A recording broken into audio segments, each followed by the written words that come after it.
And So it looks his like deck on our looks left we have fast, Cat Light powerful. playing mono blue aggro, and on the right, Sean McCray playing GS Angels. Both these players at 5-1, and Cat is getting on board quick with one of our new cards from Ravnica Allegiance. That's a Benthic Biomancer, a new merfolk we haven't seen too much of thus far today, but a good one-drop for the blue deck. Yeah, pretty decent addition to this deck. I mean, it allows you to play this threat that allows you to get some filtering, but also leave your mana open for counter spells and the like, which is what this deck wants to do.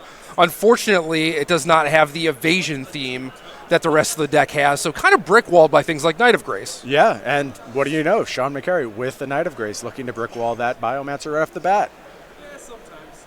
Cat says, I'm not afraid, putting on a Curious Obsession and swinging with the Biomancer. Some risky business, unless you have a dive down. Gotta have a dive down here, right? There's the block, there's the dive down. Perfect sense. Cat knew she was brickwalled by that card and had to get it off the battlefield, took proactive steps to do so. And here we see a Tocatli Honor Guard coming down for Sean McCary. How good is that against the mono blue deck? Not very. Shuts off Merfolk Trickster, 1/3 body, not super relevant at clocking or anything. And I don't know, even here, it just can't even beat a Benthic Biomancer. Right, gotta love this attack from Cat because she's threatening to adapt here. And if she adapts, she gets to loot, discard a card and draw a card, and will just kill the Tocatli Honor Guard at no cost to herself. So I really like this attack. And there you see an adapt. Yeah, but you really don't want Curious Obsession to just start hitting you over and over again. Oh, of course. I can't question Sean's block here, but it just gave Cat a lot of options. Yep, and for sure. That's what she's looking for. Cat passes back to Sean. Sean has a 4-drop. Uh-oh. That looks like an Aurelia on Sean's side of the table. Aurelia's big. Yeah. 2/5 body.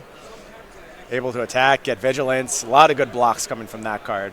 Yeah, Aurelia, I think, is one of the cards that is probably going to start appearing more and more as this format goes on because the 5 toughness is so huge against red decks. It gives you this vigilant threat that allows you to turn the corner very quickly while also providing some defense. Right. But you see Cat undeterred here, shipping right into the red zone. It's free. Biomancer's a 3/3. You have to attack with a creature for Curious Obsession and not fall off anyway. So you might not have a bump spell, but you have to turn it sideways no matter what. Right. Sean had a little think, made the correct block eventually. Cat following up with Tempest de Jin, one of the namesake cards of this deck. Currently a 4/4 flyer for 3 mana. Good deal. Not bad. Yeah, not I'd take bad. that. I mean, you gotta have some sort of incentive to play 19 islands in your deck, and do. Tempest Jin is a pretty good one. See Aurelia getting in there despite the Tempest de Jin. And Cat has the Spell Pierce for the History of Benalia from Sean McCary. Nice little play there. And she's also going to have the 5th island, it looks like, to maybe enable this Tempest de Jin to just go into the Aurelia, getting big fast. Aurelia makes the same block, but Sean McCary is going to take 5, falling to 15 here. Does Cat have a follow-up? Tempest de Jin number 2. Not bad. Yeah, looks good. Let's see what Sean's response is. He's got a 6th land. See a 7th land in hand. That's a lot of lands from his deck. A Knight of Grace. Ooh, and an Essence Capture. Not a card we've seen thus far, but one we were just talking about pretty high on it, and it's going to make the Tempest de Jin even bigger. It's kind of cool that if Cat had cards in hand to filter, could have put a counter on the Biomancer to then loot. Right. Interesting little interaction. And here comes the whole team. They in there. It looks like Sean's going to take 10 here. 11 from the counter. Correct, 11 all day. Falling to 4, precarious situation. And there we see our old friend Terramander. Yeah, ready That's to enough. go ultimate. That does it. Wow, Mono Blue looked impressive there, Jerry. Yeah, no, for sure. I mean, it was a little awkward with Biomancer being the 1-drop that you put Curious Obsession on, but it allowed Dive Down to kill a Knight of Grace, and then the Tocatli Honor Guard had to chump block, and it ended up being just fine. You just didn't have your engine going. Yeah, but it still worked. She was still able to put together a solid game plan. So we've temporally manipulated things moving forward in time. We see Cat leading off with the Terramander. Sean McCary has a response in Tithe Taker on his side of the battlefield.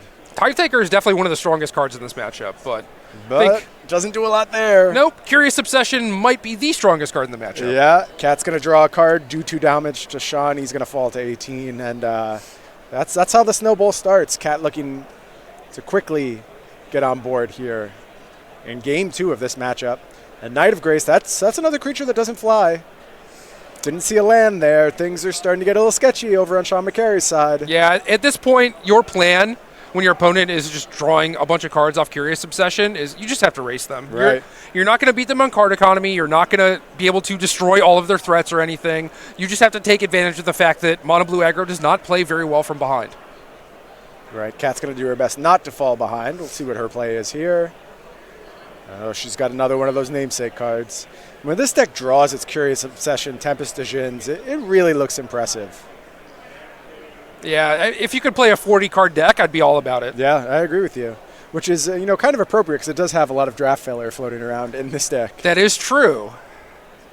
Double Siren Stormtamer. I don't think anything's happening to that Terramander anymore. It is safe. Shields are up. Yeah. See what Sean's response is. Like you said, trying to do some racing, but only getting in for 2. He's not winning the race right now. There's a second Knight of Grace joining the battlefield, but no third land. Sean's in danger. Yeah, Sean clearly valuing the Tithe Taker. I don't know what would happen if he attacked. Would Cat even block with it necessarily? I think probably not. I think you just don't want that Afterlife token to hit the battlefield. But here we see another Curious Obsession trigger, 4 more damage in the sky, and I think Cat's got a strong follow-up here as well. Tempest Djinn, shield still up with those Siren Stormtamers. Nope, she's going to take him down for a third Stormtamer. She just wants the beats. I mean, the Tithe Taker stops it anyway. Right, fair enough, fair enough. Interesting new templating on that Tithe Taker, affecting creature abilities as well. I'm so used to that affecting, the Thalia type effect. And the third Knight of Grace has shown up. Yeah, so Sean has things he can cast, but last game had a few too many lands. This game had a few too few. Yeah, and I think we see a Settle the Wreckage in his hand, too. I mean, there's a lot of stuff you have to get through before that Settle the Wreckage does anything. 3 Siren Stormtamers. Yeah, Deputy of Detention, yeah. I mean, these are okay cards, but Cat's draw has just completely invalidated them, plus the fact that there's no mana on Sean's side of the battlefield. You stumble for a turn against a Curious Obsession, it's just lights out. Yeah. Cat doing her best to sell copies of Tempest de Djinn right now. Head over to that StarCityGames.com sale. Pick them up. Maybe they're there. You never know. Sean thinking of some more attacks here. I mean, Sean's got the right idea. He's just in trouble. Right. At this point, what else can he do?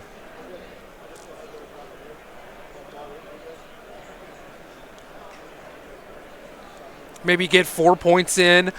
Maybe Cat blocks the Tithe Taker. You get the Spirit token from Afterlife and do some jump blocking. Maybe that buys you some time. But Cat's not interested at all. Just going to take some damage here, go to her turn. She knows she has this game well in hand.